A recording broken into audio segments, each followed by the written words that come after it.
नमस्कार, good morning, कैसे हैं आप सब? तो स्वागत है आप सबका सौरभ सर क्लासेस में। आज की इस क्लास में ये सेकंड सेशन है आर्कियोलॉजी का, जहाँ पर हम 2023 का क्वेश्चन पेपर सॉल्व कर रहे थे पूरा डिटेल।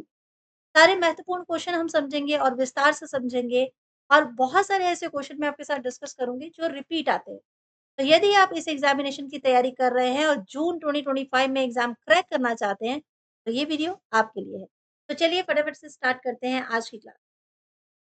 आज क्लास ये सेकंड क्लास है, इससे पहले ऑलरेडी एक क्लास हो चुकी है, तो आप एक बार वो भी देख लीजिएगा। ये क्वेश्चन है, who suggested the division of the Palaeolithic into lower, middle and upper phases? Very important question, काफ़ी रिपीट क्वेश्चन आता है। ऑप्शन देखते हैं, एडवर्ड लाट्रिक, टी.एफ. सोहम, जॉन लुबक या फिर B. Gordon Childe B. Gordon Childe. तो चारों ऑप्शन में से सही आंसर क्या होगा? एक बार हिंदी में भी पढ़ लेते हैं। किसने पुरापाषाण काल को 3 भागों में यानी कि निम्न पुरापाषाण, मध्य पुरापाषाण और उच्च पुरापाषाण काल में विभाजित किया है? तो ये 4 नाम हैं। इसमें सही आंसर क्या होगा? फटाफट से बताइए। मुझे पूरी आशा है कि अभी तक आप लोगों ने सही आंसर चुन लिया होगा।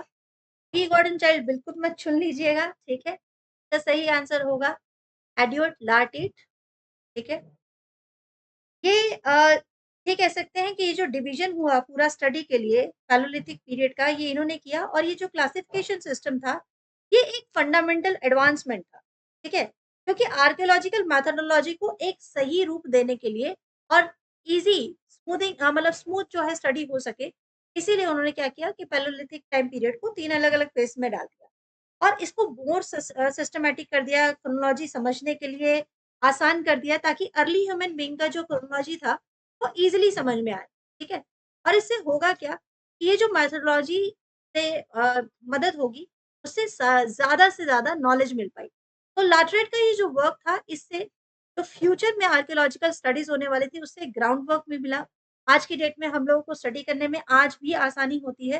वो किस वजह से होती है? ये जो कैटेगराइज़ेशन हुआ, इसी की वजह से होती है। तो यस, हम कह सकते हैं कि ये जो कैटेगराइज़ेशन था, ये कॉर्नरस्टोन हुआ इस स्टडी में, जो प्री हिस्ट्री आर्कियोलॉजी का एक बहुत ही ज़्यादा हेल्पफुल रहा। तो बिल्कुल इसका सही आंसर क्या होगा? एडवर्ड लार्टी। ठीक है जी? चलिए बढ़ते हैं अगले प्रश्न की तरफ। नेक्स्ट क्वेश्चन है, which ruler forbid the use of कलिमा ऑन हिज कॉइन्स? किस शासक द्वारा अपने सिक्कों पर कलीमा यानी कलमा का निषेध किया गया है? ठीक है? कलमा होता है, कुछ वर्ड्स होते हैं जो कुछ पायस वर्ड होते हैं, पवित्र वर्ड होते हैं जो कॉइन्स पे पहले के मुगल रूलर लिखवाते थे। एक तरह का इस्लामिक डिक्लेरेशन है, ठीक है? तो ये फेथ पर है। तो ये डिसीज़न किसने लिया है? ये डिसीज़न लिया है बाबर, अकबर, शाहजहाँ या औरंगज़ेब। तो इसका सही आंसर कई बच्चों को कन्फ्यूज़ करता है, बट इसका राइट आंसर हो जाएगा औरंगज़ेब, ठीक है? औरंगज़ेब बहुत ज़्यादा मतलब धर्म को लेकर सीरियस था। उसने क्या किया, क्वाइन पर इस तरह का कलमा को बैन कर दिया, हटा दिया, क्योंकि ये डिसीज़न जो था उसके ब्रॉडर पॉलिसी थी, ताकि इस्लामिक ऑर्थोडॉक्सी जो है, वो इतनी ज़्यादा बढ़ जाए कि कोई भी इसका मिसयूज़ ना कर पाए। और दूसरी बात ये है कि वो अ, बहुत मतलब इस चीज़ को मानता था कि भई मिसयूज़ कॉइन का हो सकता है, गंदे हाथों से छुआ जा सकता है, तो इस वज़ह से क्या होना चाहिए कि नहीं लिखना चाहिए। ओके? तो औरंगज़ेब का ये जो स्टांस है कि कलिमा जो है वो रिफ्लेक्ट करता है, सेक्रेड होता है, पवित्र होता है और इसे ध्यान से रिस्पेक्टफुली जो है हमें हैंडल करना चाहिए, और कॉइन्स जो है वो हम लोग फिज़िकली काफ़ी इधर से उधर रख देते हैं, नीचे रख देते हैं या गंदे हाथों में होते हैं। इस वज़ह से औरंगज़ेब ने इसे प्रोहिबिट कर दिया था, यानी कि सख्त मनाही कर दी थी कि कॉइन के ऊपर कलमा नहीं लिखा जाएगा। Another very important and repetitive question, the Cenozoic era is divided in dash epoch. सेंसर ईरा कितने अलग-अलग जो भाग हैं, अलग-अलग समय है, अंतराल है, उसमें बाँटा हुआ है? 4, 5, 6 या 7? तो पहले इसका आंसर हम लोग देख लेते हैं और उसके बाद डिस्कस करेंगे कि इसका राइट आंसर ऐसा क्यों होगा, ठीक है? कितने टाइम पीरियड होंगे? तो इसका टाइम पीरियड है 7। जो सेंसोइक ईरा है, वो 7 अलग-अलग इपोक में बँटा हुआ है। समझ में आया आपको? आर्कियोलॉजी की डिटेल क्लास में जब हम डिस्कस करते हैं, जो मेरी लाइव क्लासेस चल रही होती हैं, उसमें मैं इस पीरियड को कुछ इस तरह से समझाती हूँ। आपको एक अंश दे रही हूँ ताकि आपको पता चले कि आपको स्टडी करनी कैसे। तो टोटल जो आपके ज़ेंसिक ईरा है, वो 7 युग की बात करते हैं। 7 अलग-अलग वन टाइम पीरियड की बात करते हैं और वो पीरियड कौन-सा है? एक है पैलेज़ीन, एक है पैलेज़ीन जिसमें डायनासोर का जो रिकवरी हुआ, मैमल्स, बर्ड्स उन सब का पता चलता है, ठीक है? और इसमें 3 अलग-अलग पीरियड है, पैलेओज़ीन, एओज़ीन और ओलोज़ीन, ठीक है? लेकिन आपको ये नहीं भी याद रहते कोई बात नहीं। नंबर 2 पे है नियोज़ीन, इसमें जो मैमल्स और बर्ड्स जो हैं आगे फ्लरिश हुए, तो उनका पता चलता है। उसके बाद है क्वाटरनरी पीरियड, ठीक है? नंबर 3 है क्वाटरनरी पीरियड और इसके साथ सबका देखिए इसमें लिखा हुआ है, सारी चीज़ें आपको मिलेंगी। बाकी के 7 पीरियड हैं, मैं आपको बता रही हूँ 1 मिनट। देखो मैं पूरा डिटेल में नहीं जाऊँगी, बहुत लंबा वीडियो हो जाएगा, इस वजह से मैं जो अंदर सब हेड है, वो आपको नहीं बता पा रही हूँ अभी, कि जल्दी-जल्दी आपकी ये क्लास कंप्लीट करवानी है। बट मैंने आपको थोड़ा डिटेल दे दिया है, तो आप पॉज़ करके ज़रूर पढ़ लीजिएगा। क्योंकि जब आप पॉज़ करके पढ़ोगे, तो आपको क्लियर होगा कि ये जो क्वेश्चन है, दिखने में छोटा है, बट ये कितना इम्पोर्टेंट है। ठीक है?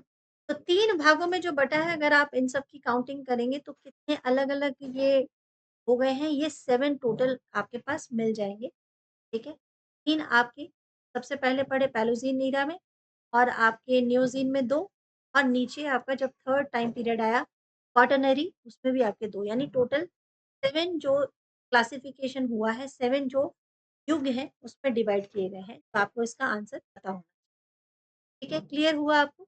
तो सेंसुक ईरा कितने इपोक में डिवाइड है? तो 7 इपोक में डिवाइड है और वो 7 मैंने आपके साथ अभी-अभी डिस्कस चलिए बढ़ते हैं आगे। So this question is who was the last Kushana ruler to issue bilingual coins bearing Greek and Kharoshthi legend? Language ज़रूर पढ़ लीजिएगा, किस तरह से जो आपकी लिपि है, स्क्रिप्ट्स हैं, इम्पोर्टेंट है। पहले कौन से स्क्रिप्ट्स को खोजा गया, उसके बाद कौन से स्क्रिप्ट को खोजा गया। और यदि आप चैनल को सब्सक्राइब कर लेते हैं, तो ये सारी क्लासेस मैं आपके साथ यूट्यूब पे ही डिस्कस करती हूँ, इसके लिए आपको क्रैश कोर्स लेने की ज़रूरत नहीं पड़ती। ये ऑलरेडी मैं अपलोड करती हूँ, ठीक है? तो यहाँ पर लास्ट कुशाना रूलर कौन है जिन्होंने बायलिंगुअल दोनों ही जो लैंग्वेज है, दोनों ही भाषाएँ हैं उसमें कॉइन छपवाए हैं मतलब कॉइन्स में लिखवाया है, ग्रीक में और खरोष्टी में। तो कुजल कार्डफिसेस, बीमा कार्डफिसेस, कनिष्का वन या फिर हुविष्का। तो सही आंसर क्या हो जाएगा? सही आंसर क्या हो जाएगा?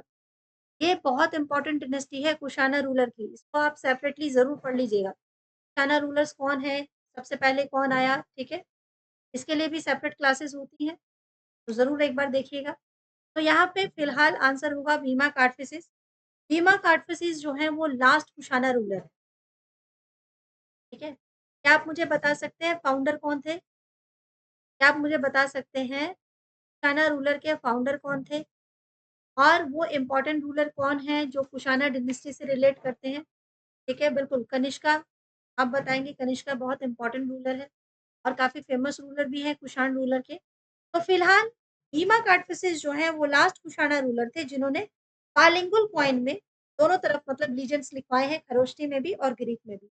इनके टाइम पीरियड में बहुत ज़्यादा कल्चरल और इकोनॉमी जो है काफ़ी ज़्यादा आगे बढ़ती है, काफ़ी ज़्यादा डेवलप करती है।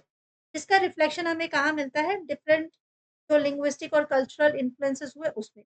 तो ग्रीक और खरोष्टी स्क्रिप्ट का यूज़ होना कॉइन्स में और इसके अलावा लोकल इंडियन एलिमेंट्स भी उसमें आना, ठीक है? इंडो ग्रीक किंगडम जो था वो वैसे भी बहुत ज़्यादा भारत से जुड़ गया था, काफ़ी अटैच हो गया था। इसीलिए इनके जो कॉइन्स हैं उसमें इंडियन इफ़ेक्ट भी नज़र आया और इंडियन गॉड भी नज़र आए, ठीक है? तो इस तरह के बाइलिंगुअल कॉइन जो हैं वो काफ़ी क्रूशियल रहे हैं ट्रेड में, काफ़ी ट्रेड डेवलप भी हुआ है इस टाइम पीरियड में। तो राइट आंसर आपका हो जाएगा बीमा कार्ड केसेस। आई होप आपको क्लियर हो गया होगा। तो क्वेश्चन जो है आपका अगला कौटिल्य अर्थशास्त्र से रिलेटेड है। बहुत इम्पोर्टेंट अर्थशास्त्र की किताब, इकोनॉमी की बुक, कौटिल्य बहुत इम्पोर्टेंट पर्सनैलिटी। कौटिल्य को विष्णुगुप्त भी कहा जाता है, कौटिल्य को चाणक्य नाम से भी आप जानते हैं। कौटिल्य वो हैं जो कि मौर्यन एम्पायर से जुड़े हुए हैं, जिन्होंने नंद वंश के अंत में जो डिस्ट्रॉय करने में चंद्रगुप्त मौर्य की मदद की थी। तो यहाँ पर जो अर्थशास्त्र है, वो मेंशन करता है काउंटर फेटर्स ऑफ कॉइन्स के बारे में, ठीक है? काउंटर फेटर्स ऑफ कॉइन क्या होते हैं? जो जाली कॉइन तो कूट बिंबात्मका, कूट रूपादर्शका, कूट रूपाकरका, कूट अधिकरणी। तो इसमें सही आंसर क्या हो जाएगा? एक बार हिंदी में भी पढ़ लेते हैं कि कौटिल्य के अर्थशास्त्र में जाली मुद्राओं के निर्माताओं को क्या कहा जाता था? कूट बिंबंटक, कूट रूपदर्शक, कूट रूपकारक, रूप अधिकर्षी। तो इसका सही आंसर क्या हो जाएगा? इसका सही आंसर हो जाएगा कूट रूपकारक। ओके, बिकॉज कोटले का जो अर्थशास्त्र है उसमें साफ मेंशन किया गया है कि जो क्वाइन को जाली छापते हैं, जाली मुद्राएं बनाते हैं, काउंटरफेट्स क्वाइन बनाते हैं, उन्हें किस नाम से जाना जाता है? तो उन्हें कूट रूप कारक के नाम से जाना जाता है। और ये अर्थशास्त्र जो है सेमिनल एंशियंट इंडियन ट्रिटी है। बहुत सारे इंपॉर्टेंट टॉपिक पे डिस्कस करती है। स्टेट क्राफ्ट कैसा होना चाहिए, राजा कैसा होना चाहिए, इकोनॉमिक पॉलिसी कैसी होनी चाहिए, मिलिट्री स्ट्रैटेजी कैसी होनी चाहिए। ठीक है, सारे इंपॉर्टेंट डिस्कशन आपको इस बुक में मिलते हैं।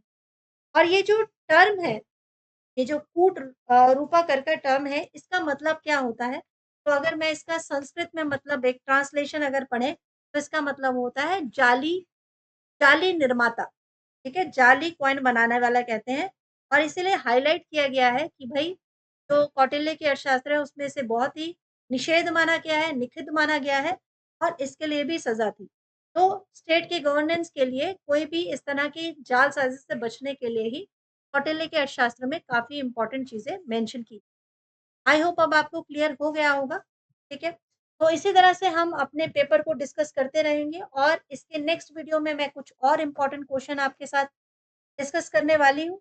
तो नेट जून 2025 का एग्जामिनेशन का जो नोटिफिकेशन है बहुत जल्द आने वाला है। अगर आप उसके बारे में डिटेल जानना चाहें और जून 2025 की तैयारी कर रहे हैं तो जुड़ जाइए चैनल के साथ, क्योंकि यहाँ पर डिस्कस होने वाले हैं आर्कियोलॉजी से रिलेटेड बहुत ही इम्पोर्टेंट क्वेश्चन।